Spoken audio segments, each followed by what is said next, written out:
Dr. 1935, Brooklyn, New York. Towards the end of the Depression. Let's go back there. What can you tell me when you were a little boy? Our life was centered around my father's drugstore. We lived actually in the back of the drugstore. Wow. In a one room, maybe 300 square feet, all in one, had a kitchen, one bathroom, and the store was in the front of the building.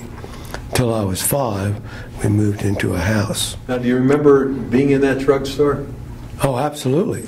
Because life was, like I say, centered around the store. My mother worked in the store. My father was there 7 days a week. Wow. He ate lunch behind the counter. Basically never left from 8:30 in the morning to 10 o'clock at night. Those years. Now, see, all I think about is the movie It's a Wonderful Life and the drugstore scene in there, you know, with the little soda fountain. Did he have the little soda? We had a soda fountain with a fabulous marble counter made out of orange Vermont marble. Wow. So it is like I'm imagining from the movies. And I worked from age 6 doing various and sundry things, from sweeping the floor to emptying the trash, delivering orders, because we delivered prescriptions. We'd get tips of anywhere from a nickel to 15 cents, which was good. Good money at that time. Did the Depression affect your family at all? Well, my father opened the store in 1929, and of course most of his family said he was crazy to open up at the depth of the Depression. But it was a suburban community on Long Island, right next to the New York City county line. So the advantage was where people were moving there because of a smaller house cost at that time. You remember your grandparents at all? Very vaguely. They were very elderly, spoke Yiddish almost exclusively, lived in a, I think it was my father's father and maybe his mother that came over from Russia. My father came over from Russia at about age 11 or 12. His birthday would vary from year to year, so you really couldn't tell. But they lived in a high-rise apartment in Washington Heights, which is northern New York City, and it was dark, damp. They never had lights on. They always had fruit on the table, but I couldn't understand what they were talking about. And they really didn't pay much attention to me, as opposed to today's grandparents who are obsessed with their grandchildren. Now, were you interested at all in sports when you were a little kid? No, I was heavy, probably 20, 25 pounds overweight. Everything was centered around the drugstore. We were taught to work early. I was just curious to see if you ever went to like a Yankee game or a Dodger game. We went to Yankee game. My father took me. Saw Joe DiMaggio, Tommy Hendrick, Casey Stengel. That's something. Yeah. Yankees were my team. Yeah. And that was a heck of an era. So you never quite got to see Babe Ruth play. I guess he was just done when you were real little. No. But seeing Joe DiMaggio and those other guys you mentioned, that's Joe and Dom and Ted Williams. Yeah. That was a great era. Where'd you go to school? Grammar school? Went to Brooklyn Avenue Grammar School, walking distance, I would say 6 blocks from the store. Came home for lunch. And that was through 6th grade. The town was growing at that time, so high school and junior high school were split. High school in the morning and junior high school in the afternoon. I think it was reverse. Anyway. Wow, that's interesting, though. Yeah.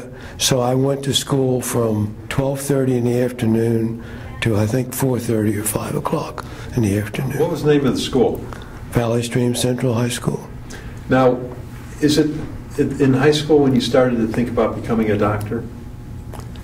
I would say earlier than that. People in those days really depended upon a pharmacist's advice. Since it was a neighborhood pharmacy, they would ask my father all kinds of questions. He took foreign bodies out of people's eyes, and you would never dare do that today for fear of litigation. Right, right. I was never taught how to do that. He taught me how to do it. So that's where the background, the seeds were set then, when you were very young. Yeah, the seeds were set that, and my father was an influence because he didn't want me to, quote, work for a living. Right. He wanted me to be a professional. Well, after high school now, did you go into college or the service? What was going on?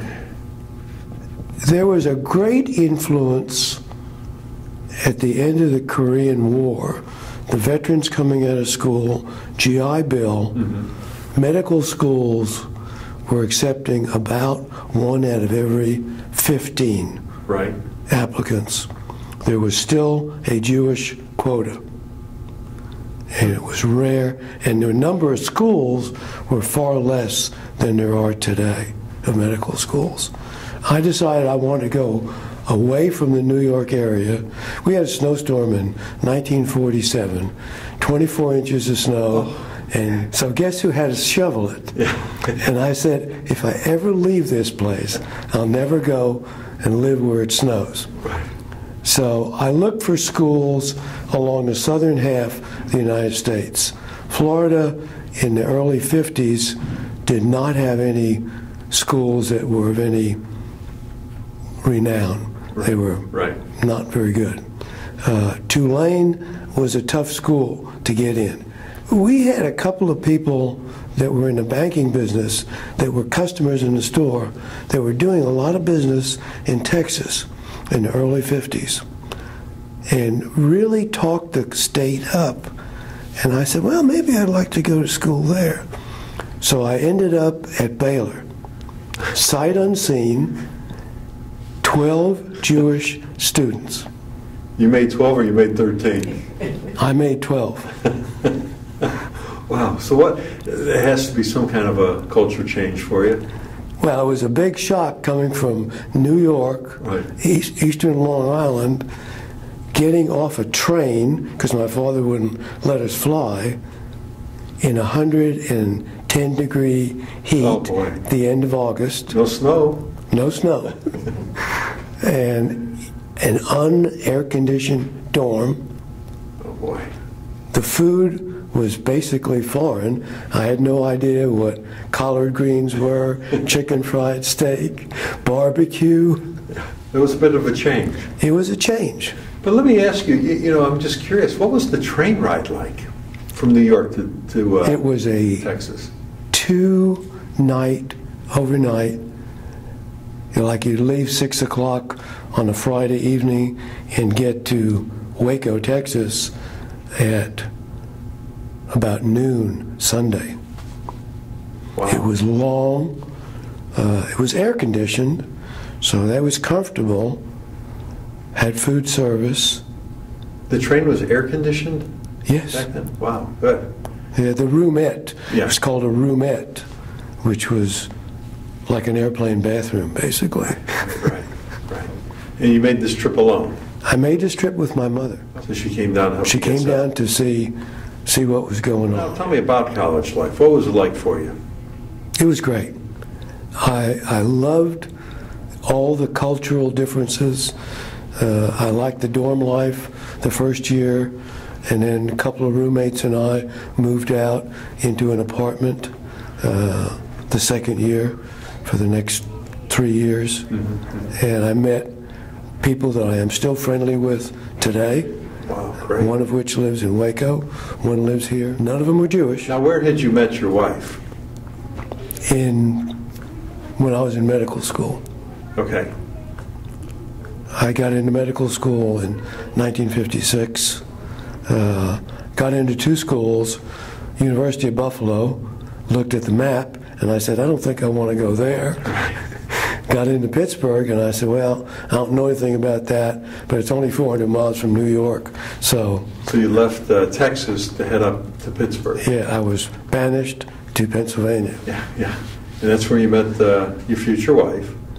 Yeah, at the end of, I guess, the end of my sophomore year. Okay, and then after you completed medical school, then where'd you go? Those years you were doing rotating internships, so I wanted to go back to Texas. Of course, Reva did not want to go to Texas. I had a lot of good offers to go into practice in the suburban Pittsburgh area. Pittsburgh in 1959 had a major steel strike that closed the city down. It was totally non-functioning. Wow. And I said to myself, this is not good. You don't want to be in a city They get shut down. that is controlled by one major industry. Yeah. And Seattle at that time, which was an option for an internship, was controlled by Boeing. It still pretty much is, but not as bad. So I wanted to go back to Texas. I missed the weather. I hated the weather in Pittsburgh. Right. The climate. We did not have a football pool or a basketball pool. We had a weather pool. When is the sun going to shine? May or June or not at all? Yeah. Oh, now you come back down to Texas, but you spent some time in the service now, though. Well, this was the Korean crisis, Right. Cold War, and they were drafting anybody that was eligible.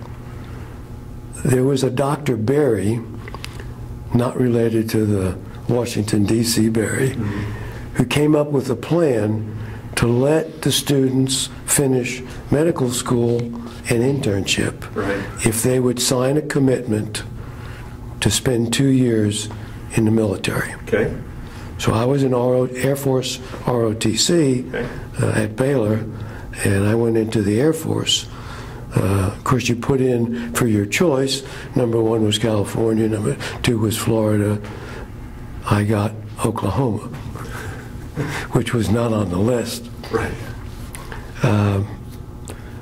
We had a very interesting situation.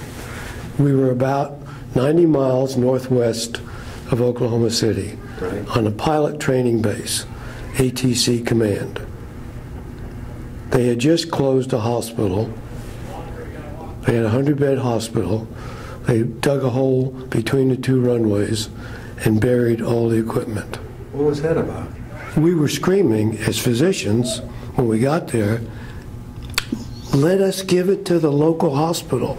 Let us give it to the Indian reservation. No, you'll hurt the community economy. So we grabbed what equipment that we could, that we knew we'd need for an office. Stethoscopes, Right. urine collectors, all kinds of stuff. But they buried it. At the end of my 2 years, what were they doing? Reopening the hospital, buying new equipment. Oh, boy. But it was an air training command, and the base was run by a company called Surveyor that did all the enlisted men's jobs, the menial tasks. We had pilot trainees. They were all second lieutenants. So it was a college-educated population. When I got on base, they said, you like kids? Because I just had an internship, not a residency. And I said, they're okay. You're the base pediatrician. So I did almost all the pediatrics on the base. Nobody else wanted to touch the kids. Wow. So the population was a college-educated population, similar to a suburban type of practice. So it was great training. When I got into a residency, I knew more than any of these residents knew, And I'd had all these experience. We were seeing, 50, 60, 80 patients a day. Where do you decide you're going to open up your practice? I knew I wanted to come back to Texas. Again, I had offers in Pittsburgh, but I saw the handwriting on the wall. The industries were dying. It was still a big city at the time. But they were losing population, losing industry, and I just didn't want that weather. I needed to be where there was a young population, where there was somewhat of a need. This was 1965, and Dallas was not much further north than Northwest Highway. Right.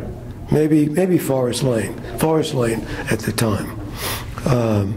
And we drove around looking at swing sets in backyards to see how many houses had swing sets or chairs, and because the trees were so small, they couldn't support a swing in it. Right. And I opened up on Forest Lane in a 2-treatment room office at $193 rent a month. Oh boy. 1 nurse assistant. After 2 years, expanded in the same building to a bigger office, and then expanded again. And then in 1975, moved on to a new building that a then friend of mine built in a 6-treatment room office, real plush office, on LBJ. In medicine, how has it grown? How has it changed from when you opened the doors and a patient would come, when mom would walk that little child in? What's the difference from then to what they have now available? Well, first of all, people respected a physician. Second, you had an office visit, and whatever the charge was, they wrote a check or they paid cash. Right. If you put them in the hospital, and we always had patients in the hospital, that was covered by insurance.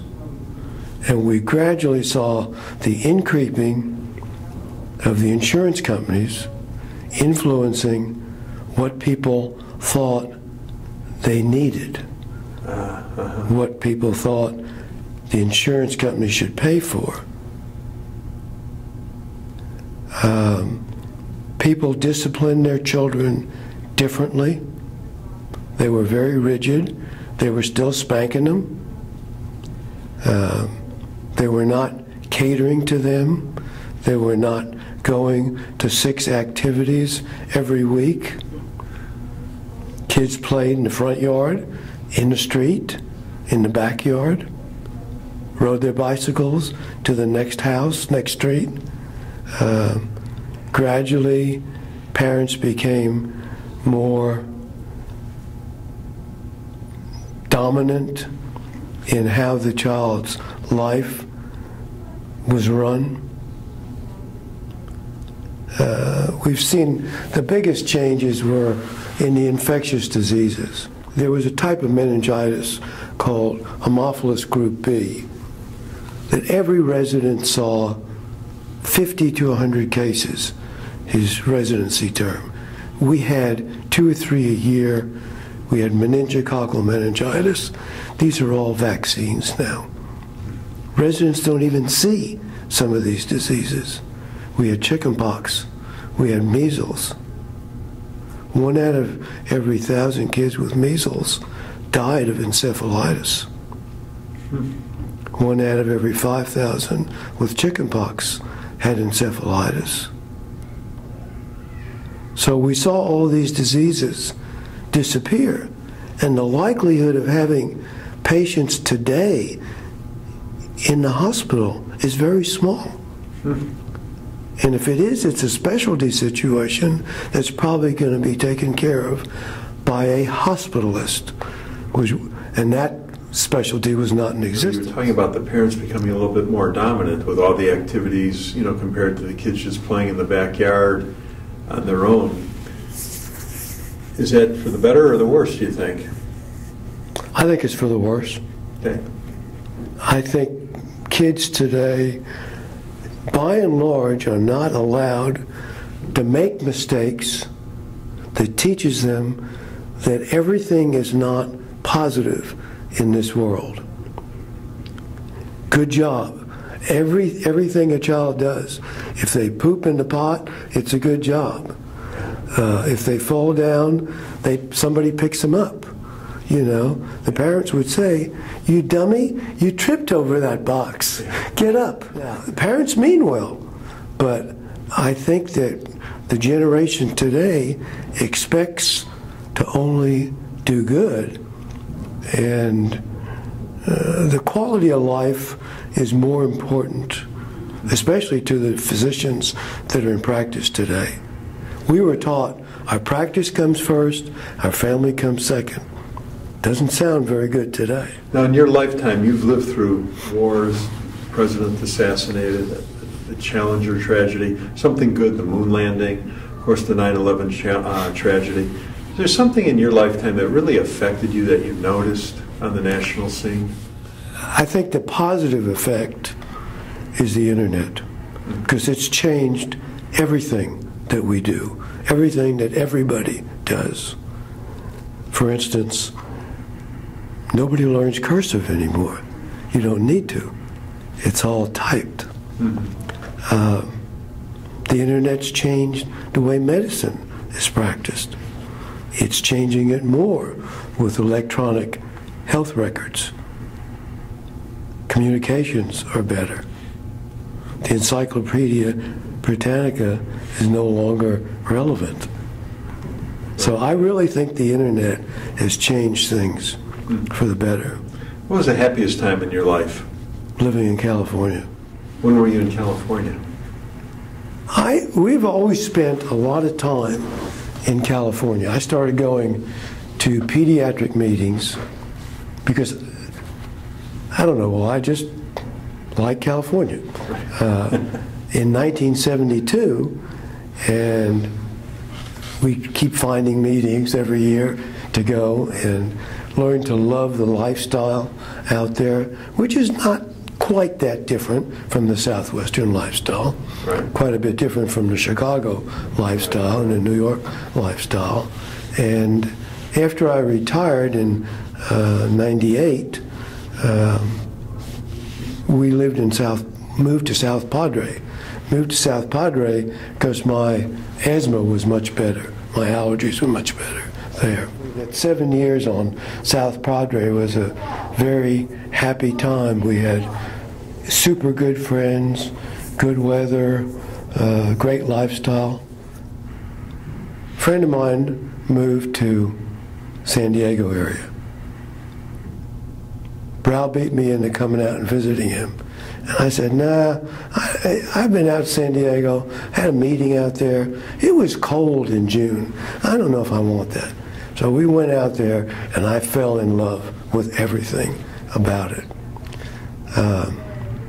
So we started spending 2 or 3 or 4 months over the winter in California, gradually increased it, and when we sold our house in Plano in '09, took a 3-year lease on a house in Rancho Santa Fe. And what brought you back? Reva decided she missed the grandchildren too much. You have 3 kids. How many grandkids do you have? 6. 2 step-grandkids. 1 great. And 1 great-grandkid. What advice does great-granddad want to leave to the next generation? Be yourself. Stick up for your rights. Be proud of what you do. Work hard, because it'll pay off in the long run. Great advice, man. Hey, thanks for doing this.